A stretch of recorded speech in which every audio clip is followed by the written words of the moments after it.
Alright guys, Wait, okay.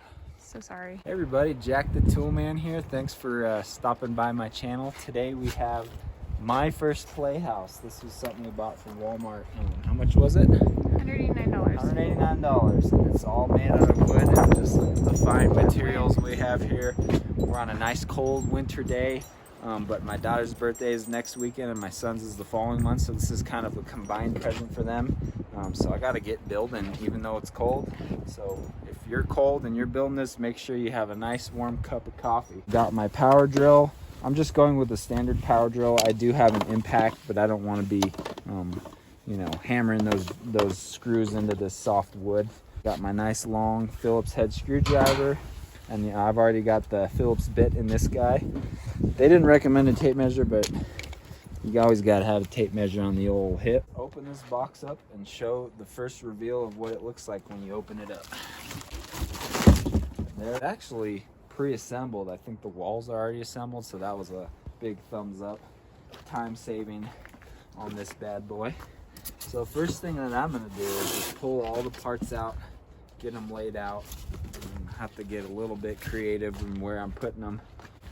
And look at that beautiful tongue and groove. I mean, that's nice. You can't go wrong with the redwood tone. Can't beat it.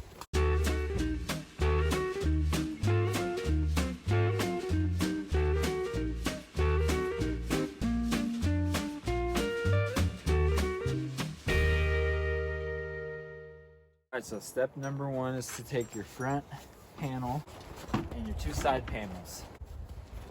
So S7, we'll use 8 of those for this part. The green trim is the exterior because you want to see that nice trim from the outside.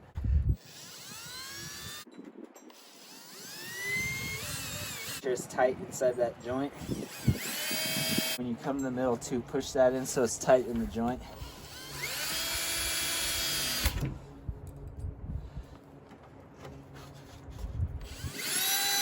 Okay, green trim out.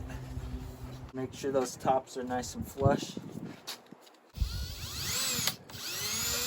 Alright, so these little things, they have kind of pre-started holes for you. Pilot holes, if you will. And so what's tricky about this part I'm noticing is you're going to sink the screws in from the inside and get them in there, but they've got the holes pre-drilled for you there, so that's helpful. Go ahead and tighten these. I like to sink them down just a little bit so that doesn't leave any edges for the kids. There we go, there's number one, and we'll go ahead and do number two. Put on the side window sills. These are W5 and they take screw S5. Of course, put your lettering down so you don't see that. The way I'm going to do it is make sure the back is flush. I'm pretty sure that's how they indicate it because we're about an inch off. About an inch to there. I would make sure that side's flush too first. Use your finger, or you could use just some straight edge or a speed square.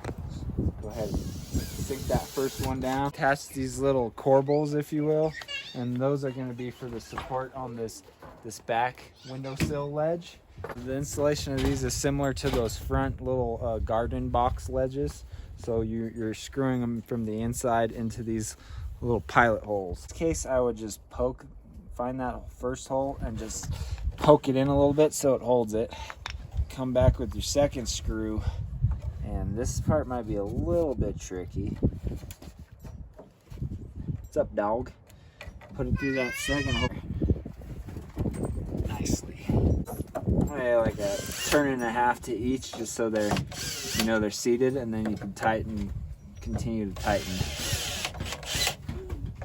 I would just kind of alternate so you're not sinking one end too far, splitting the wood. Looks like the manufacturer did a great job.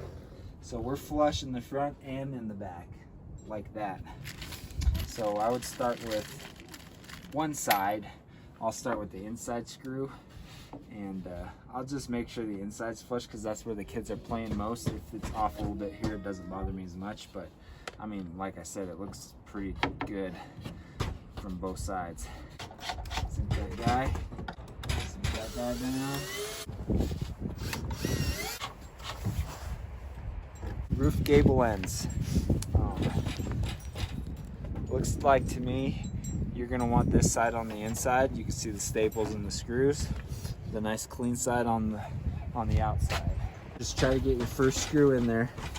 First one.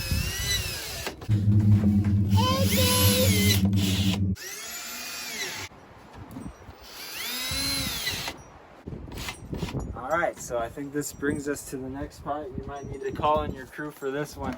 We gotta lift up the huge bridge beam. Oh, oh wow. And it looks like it's already got the angle you need up there. That's pretty sweet. What I'm gonna do is I'm gonna go inside so I can make sure I'm holding it up properly. Don't worry about this other side as much. Just make sure it's in the general right area and just under flush, because I don't want it sticking out. Get it so it's, you know, at least the point is, but you don't want it to be sticking out. The angle is off just a little bit. So eyeball it and make sure it's not sticking out, but it's as high as you can go. The sunshine we had has gone away, and it looks like we're about to get some snow, so this is fun. But luckily, we're almost done. It's always good to have a jacket. Maybe I should have gave this tip earlier on, but what screws you're using, throw them in the old pocket, and then you could just grab and go. I think the best thing to do at this point is line up that cut with that miter cut. I'm gonna put a roof on, baby. Due to the house just not being perfectly square right now, let's start, it's just not lining up perfectly, but start with one panel. Line that joint up just like you did on the other side. Come back inside here. Butt that up. I'm not crazy about kind of how that looks. But once we screw this in, it should suck it to it, and they should be good to go. So let's butt this up. That should hold it just like that. We're still okay. At this point, all this stuff is together. We're assuming this roof is square. We're square. So come back here and just sink these guys, tighten down.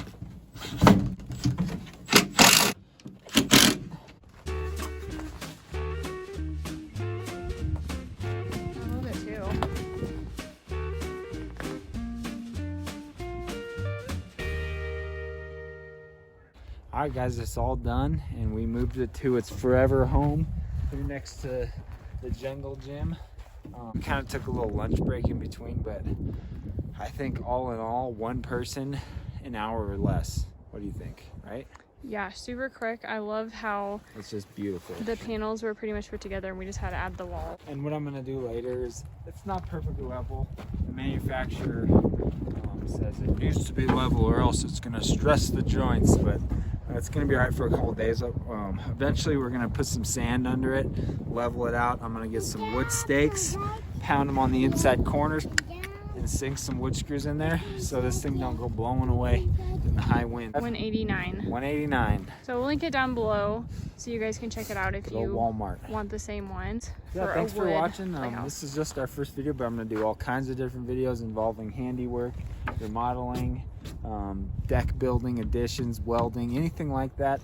Jack the Tool Man, make sure you give me a thumbs up and subscribe, and we'll see you in the next video.